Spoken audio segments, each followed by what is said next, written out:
Chapter 2 of the Biography of a Prairie Girl by Eleanor Gates. This recording is in the public domain. A Frontier Christening. The christening of the little girl began the very morning after the stork flew down through the blizzard and left her. For the three big brothers, rejoicing that they were still only three, got out the almanac, the world's atlas, and the dictionary, went carefully through the first two, read a long list in the back of the last, and wrote down all the names they liked. Then they set about trying to decide upon one. It was difficult, for their selections were numerous. The world's atlas had yielded Marana, Lansing, and Virginia. The back of the dictionary, a generous line beginning with Abigail and ending with Zoraida. And the almanac, May and June from the months, Maria and Geraldine from the scattered jokes, and Louisa, Fanny, and Rose from the testimonials of ladies who had been cured of influenza, hay fever, and chilblains. So not only that day, but a whole week passed away in lively discussion, and they were no nearer a choice than ever. Their mother gave no thought to the subject. Instead, from morning till night, through the lower western windows, now tunneled free, she scanned the snow-sheeted, glistening prairie. It stretched away silent, pathless, and treacherous, smiling up so brightly that it blinded those who crossed it, and hiding, as smilingly, those who lay beneath the drifts that covered it. But the discussion over the naming never flagged among the big brothers, for they did not yet share her anxiety. The chores were their only interruption. Still, while they made twists for the stove, melted snow for the thirsty stock, or pitched hay out of the shaft that had been sunk to the half-used stack, and piled it into the covered barn through a hole in the roof, they kept up the debate. But with all the time and talk given to the matter, no agreement seemed possible, until one day when the biggest brother made a suggestion. He proposed that each write a name upon a piece of paper and place it in a hat, and that the little girl's hand be put in among the pieces, so that she should take hold of one. The name on the slip she seized should be hers. So the ballots were prepared, and the neighbor woman brought the little girl, and one tiny clinging fist was guided into the crown. But though the pink palm would close on a finger, it refused to grasp a ballot, and to show her disapproval of the scheme, the little girl held her breath until she was purple, screwed up her face, and began to cry lustily. The big brothers, when they found that she would not choose for herself, repaired in disgust to the attic. But as they gathered gloomily about the stovepipe, a second plan offered itself to them in the shape of dominoes, and they began to play, with the understanding that whoever came out winner in the end might name the little girl. The contests were exciting, and raged from dinner time till dusk, the dogs looking on from an outer circle and joining their barks to the shouts of the boys. When the last game came to a close under the swinging, smoky lantern that lighted the room from its nail on a rafter, the eldest brother, victorious, arose and led the way to the sitting room, the other two following with the pack, and proudly proclaimed the little girl, Edith Maud. But he had not counted on his mother's wishes, for when she heard the result of the dominoes, she overturned the whole project, much to the delight of the vanquished, by declaring that she did not like Edith Maud at all, and added that the selection would be made from the Bible when their father returned. So the big brothers carefully hunted out every feminine name between Genesis and Revelations. But at the end of a fortnight they too grew anxious, and the christening was forgotten. No news had come from the army post, and so one morning they set forth towards it with the St. Bernard, when the warm sun was melting the white caps of the ridges. They did not have to go far. The dog led them unerringly to a nearby bluff, from which they returned a sad procession. And next day a mound rose on the southern slope of the carnelian bluff, and was covered high with stones to keep away the hungry prowlers of the plains. The storm that had ushered in the new life had robbed the farmhouse of the old. Spring had opened, and the thawing prairie lay in splotches of black and white like the hide of a calico pony, before the family again thought of naming the little girl. Then her mother dispatched the youngest brother to the post office, a day's ride to the east, to mail an order to a store in a far-away city. Though there seemed no possibility that it would soon be decided what to call the little girl, preparations had begun for the baptism at the sod church on the reservation, and the order asked for 5 yards of white linen and a pair of white kid shoes. During the busy days of plowing and planting that followed, interest in the christening was almost lost. And when the arrival of the linen and the shoes revived it one afternoon in early summer, it was lost sight of again in a rush of hoeing and herding. So it was not until late fall, when all the crops were harvested and the threshers had come and gone, that the family began once more to consider it. It was time that the little girl had a name of her own, for she could trot the length of the sitting room if she held on to the biggest brother's finger, and walk all by herself from the lounge to the table. Besides, she was learning to eat with a spoon, which she pounded crossly on the oilcloth when she could not find her mouth, and was teething, without any worry to her mother, on an old soft cartridge belt. The subject reopened the night that the little girl's mother cut out the baptismal robe. And while she tucked it in one succession of narrow rows and began to embroider in lacy patterns that she had learned to do when she was a little girl in England, the big brothers hunted up the lists from the dictionary, atlas, almanac, and Bible, and reviewed them. But when the autumn days had been stitched and discussed away and winter had come in, the family was still undecided. What pleased one big brother did not please another, and if two agreed, the third opposed them. The little girl's mother was even harder to suit than they. The afternoon of the first birthday anniversary, two important things happened. The baptismal robe was finished, and the christening controversy took a new turn. The big brothers, arguing hotly, urged that if a name could be found for every new calf and colt on the place, the only baby in the house ought to have one. Now the little girl's mother always named the animals, so when she heard the reproof, she promptly declared that she would christen the little girl at once, and after an English queen. The big brothers were astounded, recalling how their American father had objected to their having been named after English kings. But their mother, unheeding their exclamations, wrote down a new list, which started at Mary Beatrice and included all the consorts she could remember. But when the queens had been considered from first to last, and the little girl's mother had made up her mind fully and finally, the house was again torn with dissension. The eldest brother favored Elizabeth, the biggest, Mary, and the youngest, Anne. The little girl, happy over a big blue glass ball with a white sheep in the center, alone was indifferent to the dispute, and crooned to herself contentedly from the top of a pile of hay twists. But in spite of the wishes of the big brothers, the christening would have been decided that day and forever if it had not been for one circumstance. The eldest brother, protesting vigorously against every name but Elizabeth, demanded of the little girl's mother what she had selected. "Caroline Matilda," she said firmly. The eldest brother sprang to his feet like a flash, knocking over a bench in his excitement. "Caroline Matilda!" he roared, waving his arms. "Caroline Matilda!"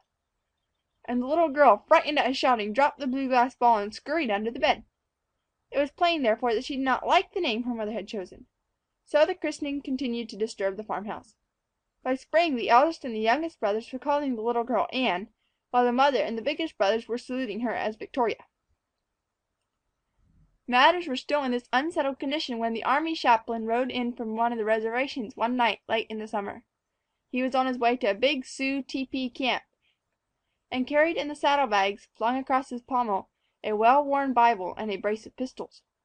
As he entered the sitting room, the little girl eyed him tremblingly, for his spurs jingled loudly as he strode, and the leather fringe on his riding breeches snapped against his high boot legs. He was grieved to find the farmhouse in such a state, and counseled the little girl's mother to delay the christening no longer, suggesting a private baptism, such as the big brothers had had, but to no effect. She declared that a private baptism might do very well for boys, but that the only daughter in the family should be named with more ceremony. The chaplain, finding that he could not settle the question, made it the subject of his evening prayer in the home circle. The fame of the baptismal robe and the white kid shoes had gone far and wide over the prairie, and they were talked of from the valley of Missouri to Devil's Lake, and from the Pipestone country to the reservations. So every week of that summer the family welcomed squatters' wives from the scattered claims round about, and the women from the northern forts whose eyes, strange to dainty things, or long starved of them, fed greedily on the smooth skin of the ivory boots and the soft folds of the dress. Shortly after the chaplain's stay, a swarthy Polish woman, shod in buckskin, came on a pilgrimage to the farmhouse, and the little girl's mother, eager to show her handiwork, lifted the dress tenderly but with a flourish from the pasteboard box where it lay upon wild rose leaves and a fragrant red apple, and held it against the little girl with one hand, while with the other she displayed the pretty boots. Crowded one another to share in the triumph. But suddenly their delight was changed to dismay, for the little girl's mother, eager to win more praise from the Polish woman, had started to deck the little girl in the dress and shoes, and had discovered that the beautiful robe was too short and too narrow for its plump wearer, while its sleeves left her fat wrists bare to the elbow, and the white kid shoes would not even go on. The youngest brother started for the post office that afternoon to mail the shoes back to the store in the faraway city, together with a drawing on paper of the little girl's left foot, showing just how large the new pair should be. The very same day, the little girl's mother began to rip out the tucks. When the chaplain stopped on his return trip, he found that the christening was still agitating the farmhouse, the big brothers having formed a triple alliance in favor of Elizabeth, while the little girl's mother was adhering more warmly than ever to Victoria. So he spent an evening in renewed argument and prayer, and offered Catherine as a compromise. But the little girl's mother attached no importance to his suggestion, knowing that Catherine was the name of his wife. Before starting for the reservation in the morning, as he sat upon his pony with the family in a circle about him, he communicated a notable piece of news. Sometime during June of the coming year, the good bishop, who was greatly beloved by the Indians, would visit the post to marry the general's daughter to the major. The wedding would take place in the sod church, and would be followed by a sermon. And then, added the chaplain, could come the baptism. The little girl's mother was delighted with the idea, and decided on the spot to delay the baptism until June.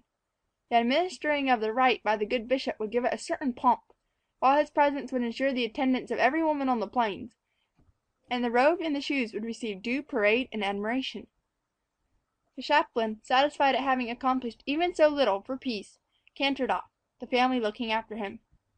But when he reached the reservation road, he came to a sudden halt, wheeled sharply, and raised his hands to his face to make a funnel of them. All fell into silence and listened for his parting admonition.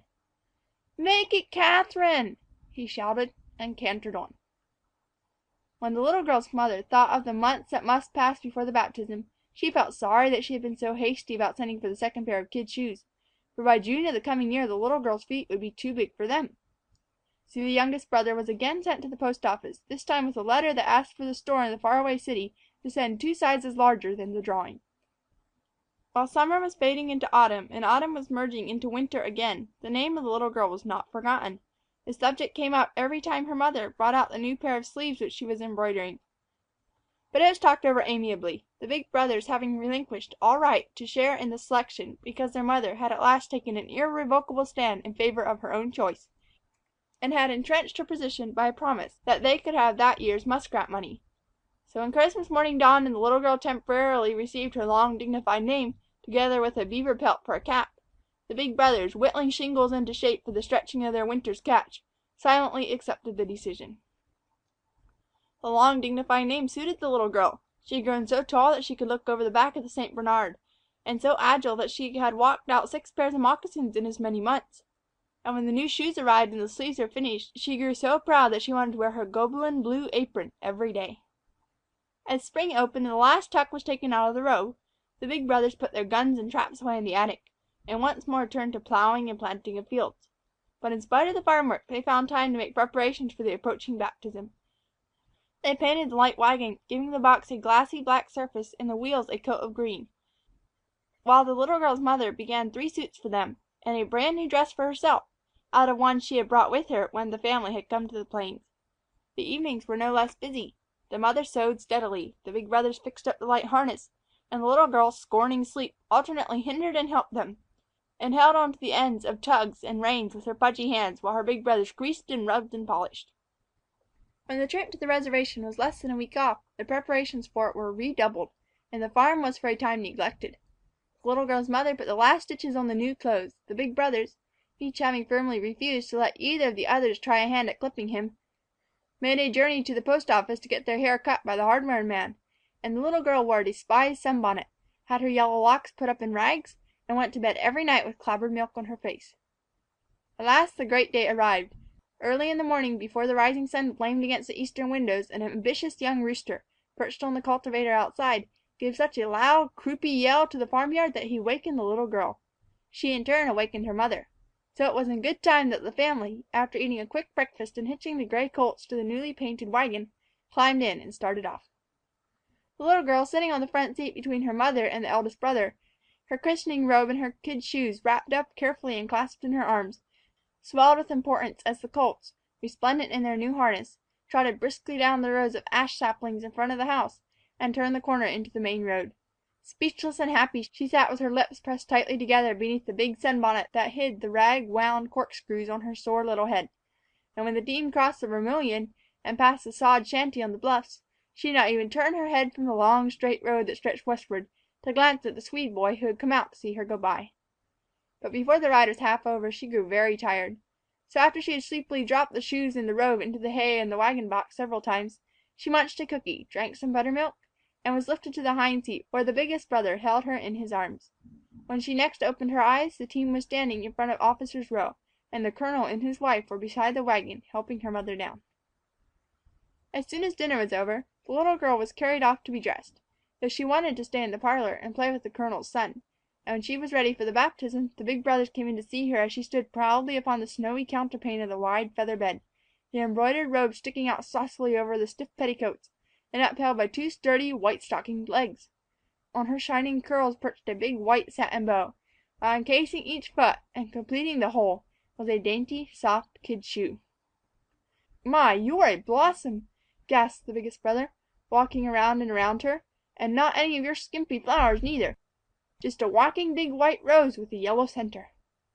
The white rose made no reply, for she had upset on the fat feathers in trying to walk, had broken the string that held the pillow shams, and had mussed her stiff petals. So the colonel's wife put her on a paper spread over a leather trunk. When the two families started for the sod church, she was carried by the admiring biggest brother, and on each side of her walked her mother and the colonel's wife, the others following. She kept turning around to look at the colonel's son as they went along, and so did not see the church until she was quite close to it. It made a quaint picture in the warm June sunlight as the little procession neared it. The rude cross surmounting the gable above its entrance was twined with morning glory vines that had found their way to it after hiding the low, thick, black walls beneath, and surrounding the building was a fence of scantlings, built every spring by the chaplain to keep the troop horses and the commissary's cows from grazing off its sides, and stolen every fall by the half-breeds when the first frost came, that served as a hitching post for raw-boned army mounts and scraggy Indian ponies. Beyond this circle were wagons and big, clumsy, box-topped carts from far-lying farms, with oxen tied to their wheels and swaying their weary necks under the heavy yokes. The church still wore its wedding decorations of cattails and willow boughs when the door swung open to admit the christening party, and over the step that led up to the altar hung a golden bell of heart-leaved buttercups. As the little girl crossed the threshold, she looked on the crowded, waiting congregation with eager, half-frightened eyes. On each side of the aisle, filling the rear benches, were Indians and half-breeds, the gay government blankets of the men and the bright calico dresses, striped shawls, and gayer blankets of the women setting off their wide, stolid faces. Here and there among them, in greasy breeches and flannel shirts, were rough cattlemen and trappers, and the troop's famous scout, the half-breed Eagle Eye, sat in the midst of them, craning his neck to catch a glimpse of her. Instead of the red handkerchief that he wore about his forehead to keep his black hair out of his eyes, he had tied, in honor of the occasion, a strip of bleached muslin, and under it his eyes sparkled and his teeth gleamed as he smiled at the white papoose. When the biggest brother started toward the altar, the little girl hurriedly smoothed the christening robe and put out the white kid shoes so that every one might see them. And when they passed the frontier families and came in line with their aristocratic army benches, her cheeks were flushed a vivid pink, and she was sitting proudly erect. Then she beheld the chaplain standing at the step in a long, white dress. Scarcely had she gotten over her surprise at his strange appearance, when she saw a man join him who was garbed even more wonderfully. His dark hair was combed back and rested like eagle eyes on his shoulders, and the sleeves of his robe were wide and ruffled at the wrist. It was the good bishop. The next moment they were standing before him, the little girl and the biggest brother at the middle of the line and the others on each side. The chaplain raised his hands and the white people stood up. After he had waved both arms commandingly and scowled, the Indians and the half-breeds got up too, and slouched against the benches while the good bishop said a long prayer and followed it with a longer reading. The biggest brother waited very quietly through it all, but he shifted the little girl from one arm to the other 2 or 3 times. When the reading was over, the little girl's mother answered a few questions in a low voice. As the good bishop began to pray again, the chaplain lifted a silver vessel in his hands and held it up solemnly. The little girl saw that it was the colonel's fruit dish, and that it was full of water. She looked about inquiringly, but all who were near her had their heads bent, and at the close of the prayer, before she had time to question, the good bishop took her in his arms. She was frightened and wriggled to get down, not seeing the warning in her mother's eyes. The good bishop paid no attention to her, however, but leaned forward and spoke to the colonel and his wife. "Name this child," he said. The little girl did not hear their answer, for she was watching his hand. It was poised just above the fruit dish, as if he meant to plunge it into the water. She caught her breath and raised herself suddenly in his arms. The whole church was bending and stretching to see her, but she forgot the staring people, and was thinking only of her beautiful robe, the kid shoes, and the threatening water. A brief, solemn silence pervaded the waiting church. It was broken by the good bishop's voice, and at the same time his ruffled hand sank into the fruit dish, held lightly between the chaplain's finger tips, and came to the surface wet and brimming. As she saw this, the little girl's face turned from pink to white, and she caught her breath again. Then, just as he had bent his eyes upon her and lifted his slender fingers toward her, the little girl, giving a sudden, scared, angry squirm, struck the silver dish a resentful upward blow with one vigorous white kid shoe. The vessel bounded out of the hands of the horrified army chaplain, overturned upon his immaculate robe, and empty, fell clattering to the step at his feet. And while it spun there, top-like, for one terrible moment, the baptismal party, standing in front of the good bishop, gazed in agonized, reproachful silence at the little girl, who was looking back at them defiantly from the shelter of the pulpit. Later, when the good bishop laid damp fingers upon her hair, she was christened. But the family at the farmhouse always declared that she did not deserve the long, dignified name chosen for her, and the biggest brother as often added that, because the amount of water has everything to do with a baptism, the honor rightfully belonged to the dripping army chaplain. End of A Frontier Christening.